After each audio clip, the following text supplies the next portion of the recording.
ناظرین گرامی، حضرت شعیب علیہ السلام اللہ کی طرف سے بھیجے ہوئے نبی تھے۔ آپ مدین میں رہتے تھے۔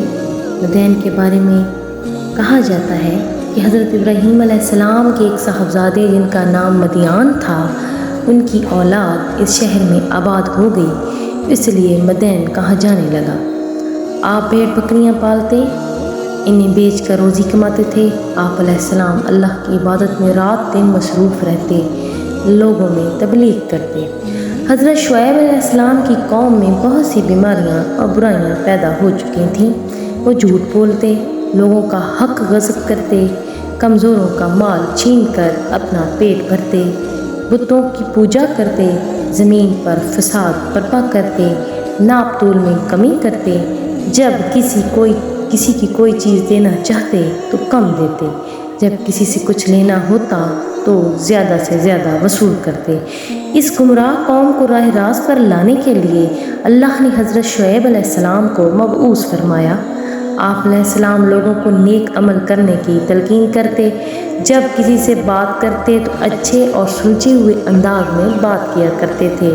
آپ اکثر اپنی قوم کو واضح نصیحت بھی کرتے تھے، جب کسی سے لین دین کا معاملہ ہوتا تو انصاف سے کام لیتے۔ آپ انہیں اس بات کی تبلیغ کرتے کہ آپ لوگ بھی انصاف سے کام لو، لوگوں کا دل نہ دکھاؤ، نہ کمزوروں پر ظلم کرو۔ آپ علیہ السلام فرماتے، اے قوم، اللہ تعالیٰ کی بندگی کرو، اس کے سوا تمہارا کوئی معبود نہیں۔ ناپ اور تول میں تم کو آسودہ دیکھنا چاہتا ہوں، میں آنے والے عذاب سے ڈرتا ہوں۔ قوم کے سردار آپ علیہ السلام سے کہنے لگے، اے شعیب، مال ہمارا ہے، چاہے ہم تول میں کم کریں یا زیادہ، یہ ہماری مرضی ہے، تم کو ہمارے ناپ تول سے کیا کام؟ تم ہمارے معاملے میں کیوں دخل دیتے ہو؟ ہم جو کچھ کرتے ہیں اپنی سمجھ سے کرتے ہیں، یہ تو ہماری تجارت ہے۔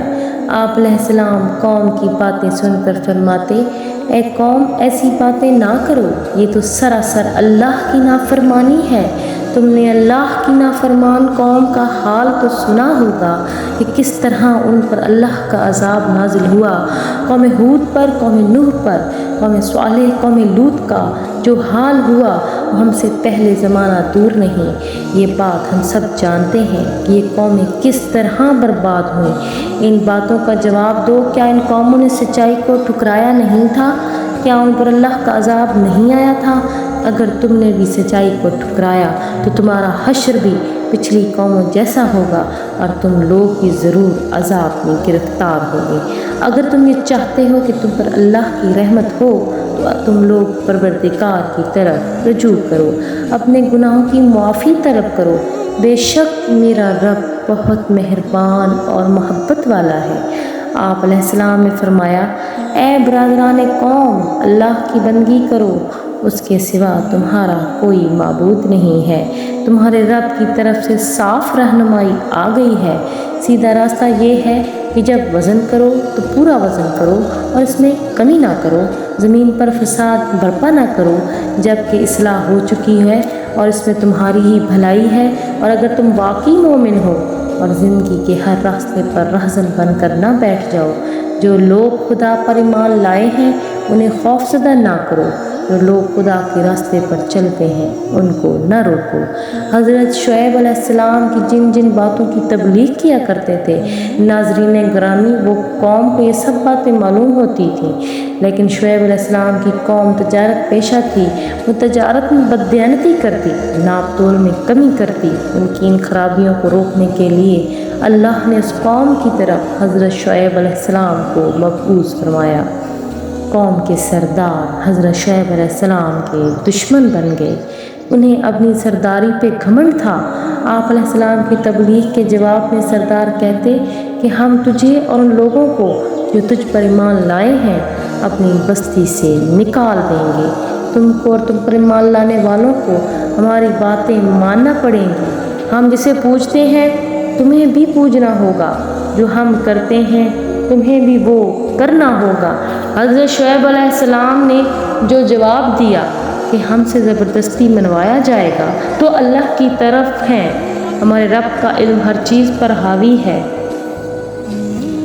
آپ نے فرمایا، اے ہمارے رب، ہمارے اور ہماری قوم کے درمیان ٹھیک ٹھیک فیصلہ کر دے اور تو بہتر فیصلہ کرنے والا ہے۔ لیکن حضرت شعیب علیہ السلام کی قوم نے راہ راست پر آنے سے بالکل انکار کر دیا۔ سردار آپس میں ایک دوسرے سے کہنے لگے، اگر ہم میں سے کوئی شعیب کی پیروی کرے گا تو ہم برباد ہو جائیں گے۔ ناظرین گرامی، یہ ایسی بدبخت قوم تھی جس نے آپ علیہ السلام کی باتوں کو جھٹلایا، تو مایوس آپ علیہ السلام اپنی قوم کے رویے سے بستی سے نکل گئے اور کہنے لگے، اے برادران قوم، میں نے اپنے رب کے پیغامات تم تک پہنچا دیے ہیں اور تمہاری خیر خواہی کا حق ادا کر دیا۔ یہ کہنے کی دیر تھی کہ اس قوم پر یکے بعد دیگرے 3 عذاب حملہ آور ہوئے۔ ناظرین گرامی، اس قوم نے جب اپنے پیغمبر کو دھمکایا، اللہ کے رسول کو دھمکایا، تو پھر اللہ کی قدرت بھی اپنے جوش میں آئی، تو اللہ تعالیٰ نے انہیں مصیبت میں گرفتار کر دیا۔ اور پھر اللہ تعالیٰ فرماتے ہیں، بس وہ اپنے گھروں میں اوندھے منہ ہو گئے۔ مطلب کہ وہ قوم جو شعیب علیہ السلام کو ڈراتی تھی، اللہ نے اس کو حقیقت میں تباہ و برباد کر دیا۔ ان پر ایسی زبردست آندھی بھیجی کہ اپنے گھروں میں اوندھے منہ گر کر رہ گئے۔ پھر انہیں چنگاڑ کا عذاب دیا گیا۔ سورہ ہود میں ہے کہ جس طرح انہوں نے اپنے نبی شعیب کو دھمکایا، ان کا مذاق اڑایا، ان کو رسوا کیا، تو اس کے لیے مناسب ہوا کہ ان کو ایسی ڈانٹ ڈپٹ کی جائے جو اس کے مطابق ہو۔ لہٰذا انہوں نے اپنی زبانوں کے ذریعے نبی کو جب تکلیف دی تو اللہ نے اپنے فرشتے کے ذریعے ایک چیخ ان پر لگوائی، ناظرین گرامی، جسے سن کے کلیجے تک پھٹ گئے اور اس بدکلام قوم اپنے انجام کو پہنچ گئی۔ لہٰذا پہلے آندھی نے ان کا سکون برباد کیا تو پھر چیخ نے ان کے کلیجے تک برباد کر دیے۔ اس کے بعد اللہ تعالیٰ نے ان کو بادل کا عذاب دیا۔ سورہ شورا میں ہے کہ ان کو سائبان یعنی بادل کے عذاب نے آ دبوچا، اور یہ ان کی اپنی مانگ تھی، وہ خواہش تھی جو وہ کیا کرتے تھے۔ انہوں نے حضرت شعیب کو کہا تھا کہ اگر آپ سچے ہیں تو ہم پر آسمان سے عذاب کا ایک ٹکڑا ہی گرا دیجئے۔ لہٰذا اللہ نے ان کی خواہش کو پورا فرمایا، اور فرمان الہی ہے پھر انہوں نے شعیب کو جھٹلایا تو ان کو سائباں کے دن کا عذاب آ چکا اور اس عذاب نے انہیں پکڑ لیا۔ بے شک وہ بڑے دن کا عذاب ہے۔